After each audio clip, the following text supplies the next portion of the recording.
First of all, this doesn't just apply to YouTube content. This can apply to any other widely used site, or anything of the sort. Secondly, this is not always the case. Some examples like Hasbin Hotel and Satina have managed to gain a pretty big following. Now, this is where the video starts. I have a question for you. When was the last time you saw original content on YouTube? I'm not referring to video concepts such as try not to laugh challenges or spooky 3 a.m. challenges. I'm talking about original visual concepts. If you don't know what I mean, basically many artists throughout YouTube and other sites can create their own original stories and universes through animation or storytelling of the sort. This can also be commentary/rant channels making similar content or gaming channels playing similar popular video games. It almost seems like the majority of content that actually gets above decent attention is very repetitive. Sure, sometimes people find creative and/or different ways to talk about or play a certain thing, but overall what really gets something attention is the subject, what the content is focused on. For example, let's take Five Nights at Freddy's. Kids will always find their way on the internet. Even if the site requires your age to be 13 years or above, kids will still lie about their age to gain access. Their parents can't do anything because their kids will always find ways to hide it. What I refer to as a kid is someone who is 12 years or under. Yes, this video will also be talking about kids' content as well, and also originality in content, so just stay with me here. Five Nights at Freddy's is not a game for kids. At least it's not made for kids to play. Someone's gonna bring up the interview, I know it. The content is pretty scary and the overall lore is dark. Many kids still love FNAF though. My problem isn't as much that kids are viewing or playing the content that's not directed to them, although that's probably not the best choice. It is up to the parent for what their child sees.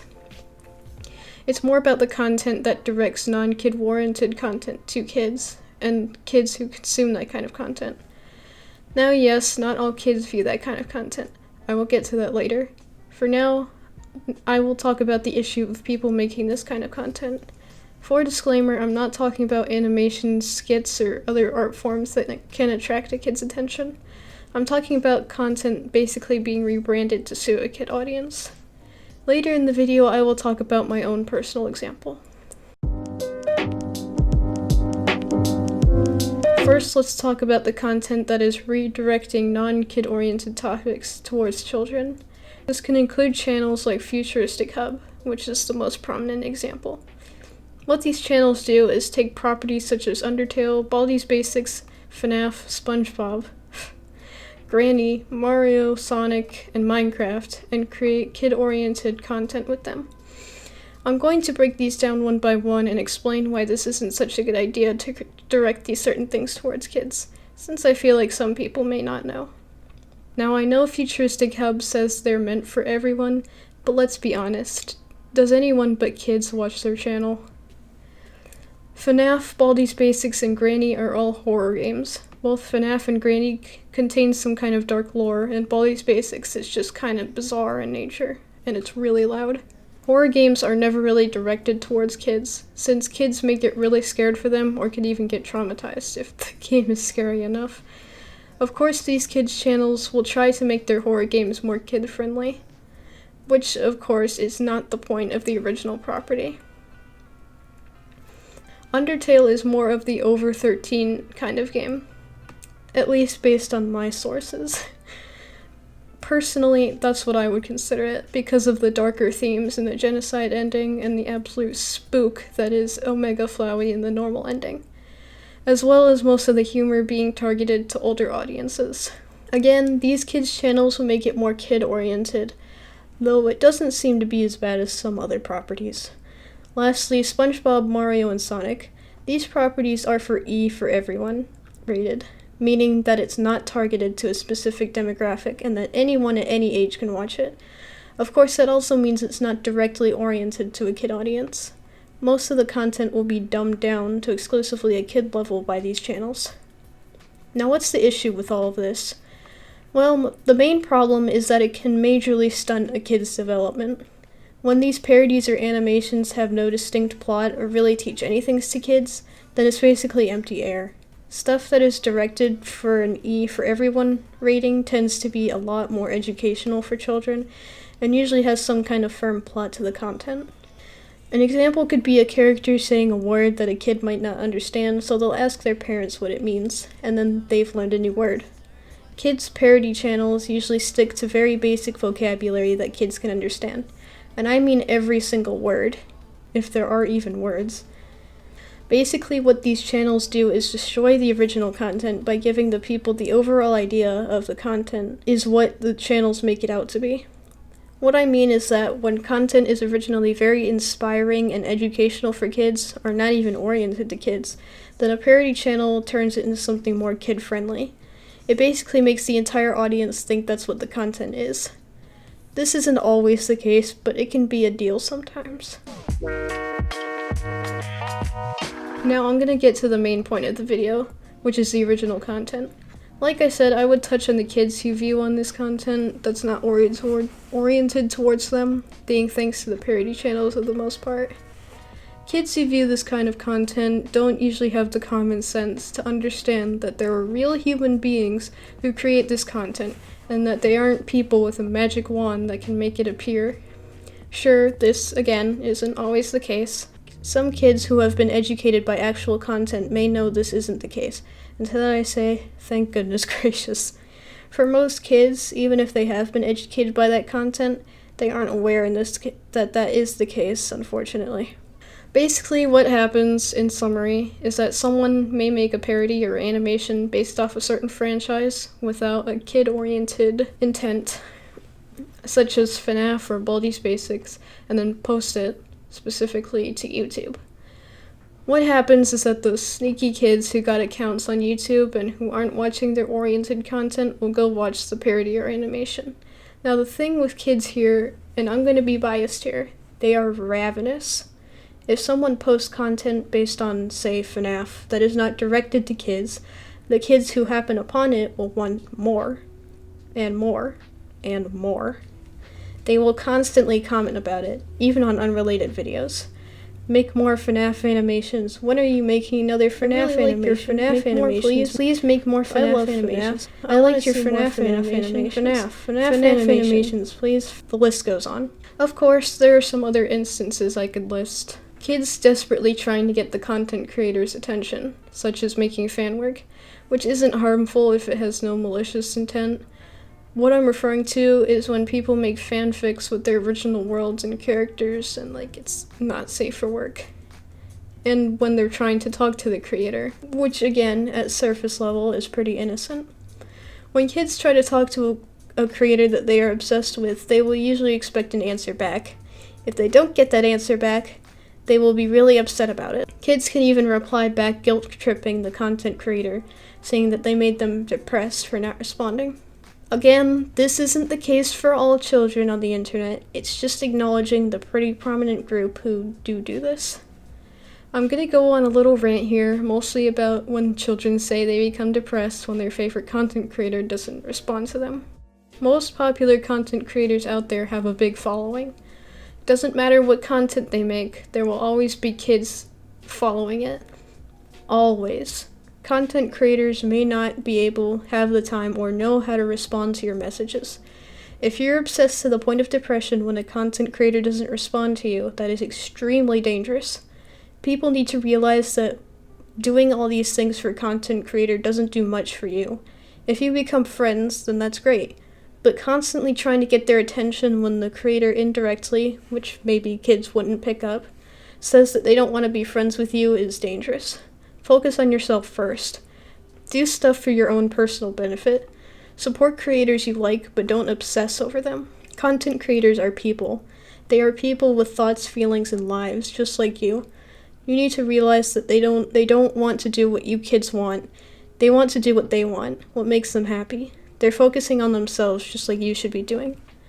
Don't guilt-trip content creators if they don't openly acknowledge you. Instead, understand that they're probably busy and cannot respond to you. Anyways, that's enough of this section of the video. Now I'm going to explain somewhat of my own personal experience with this. I will be vague on some parts, and forgive me for that. Some of it is more confidential, and I don't want to spread too much to the public. I'm going to start with my very own personal experience, one that I pretty much started on my own. As a very small amount of you may know, I am currently, and about to finish, my own Springtrap and Delia fan continuation comic. I didn't want to make this information too public, as I don't want my image to be all about SAD, and rather my own original content. As of about 2 weeks ago, I noticed that someone had been posting the comic on TikTok as sort of a slideshow through the comic, with no dialogue and just some sad music playing in the background.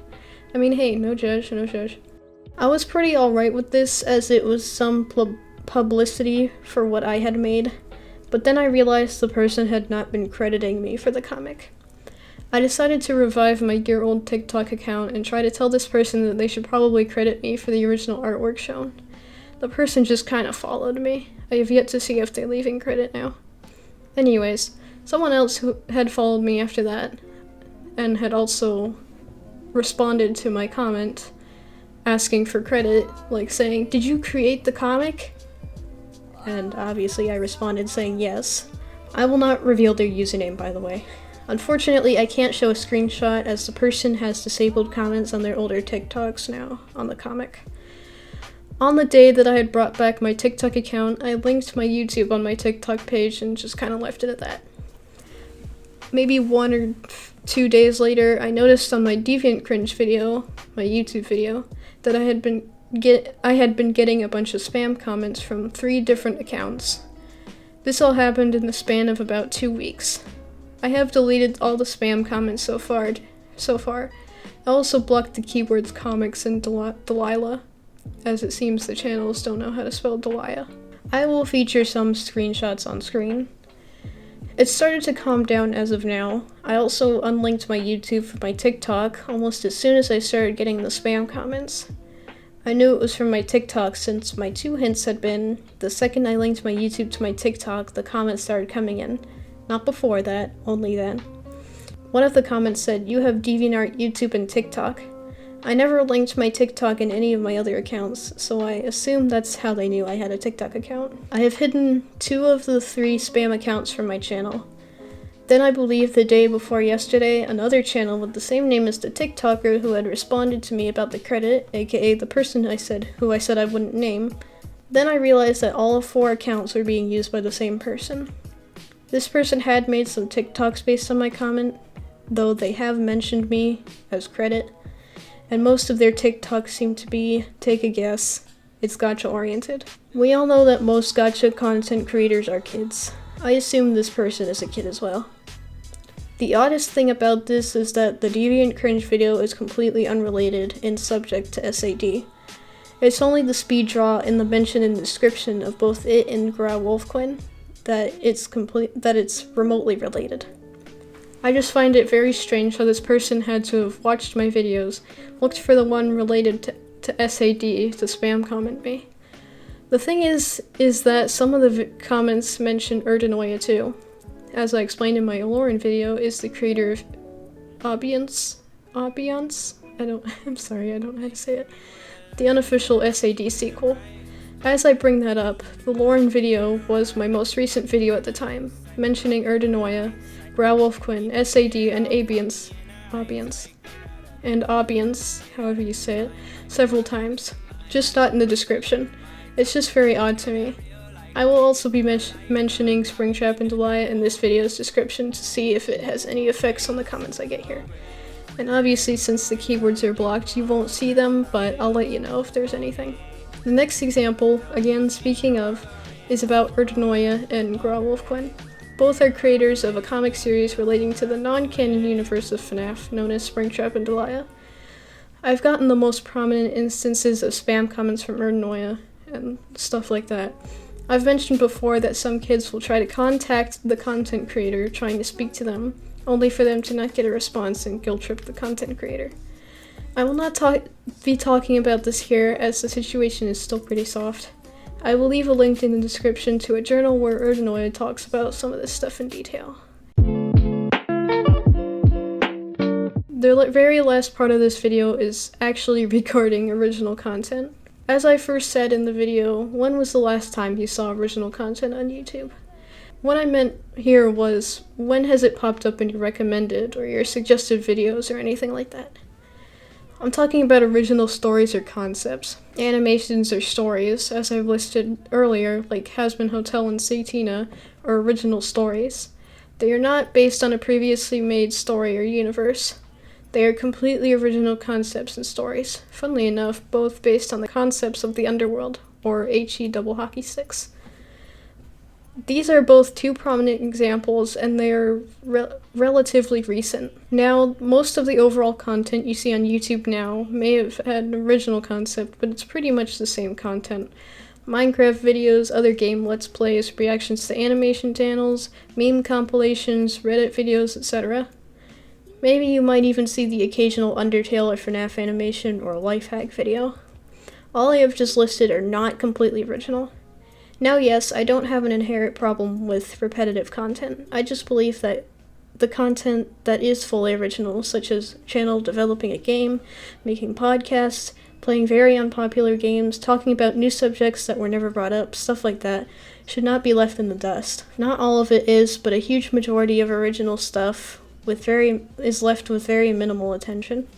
Stuff that hasn't been milked to death for years, and stuff that has just been created or planned out.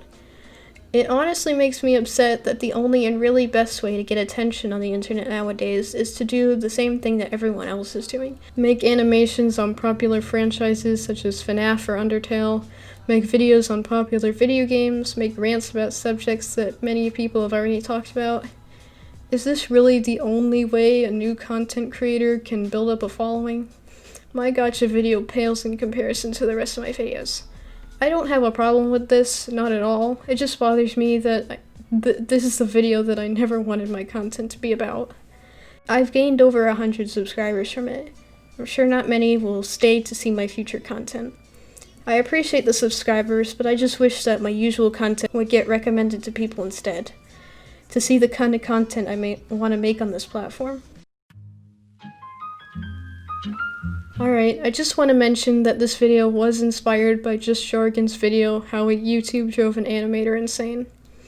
This video is really informational and helps bring to light a glaring problem on YouTube that many of us fail to acknowledge. Please check out that video, it will be in the description as well. Thank you for watching this somewhat longer videos on my problem with original content on the internet nowadays. Please take this video with a pinch of salt, and remember, I don't have a problem with repetitive content as a whole. I just wish it wasn't the only real spotlight for content creators nowadays. Stay safe out there.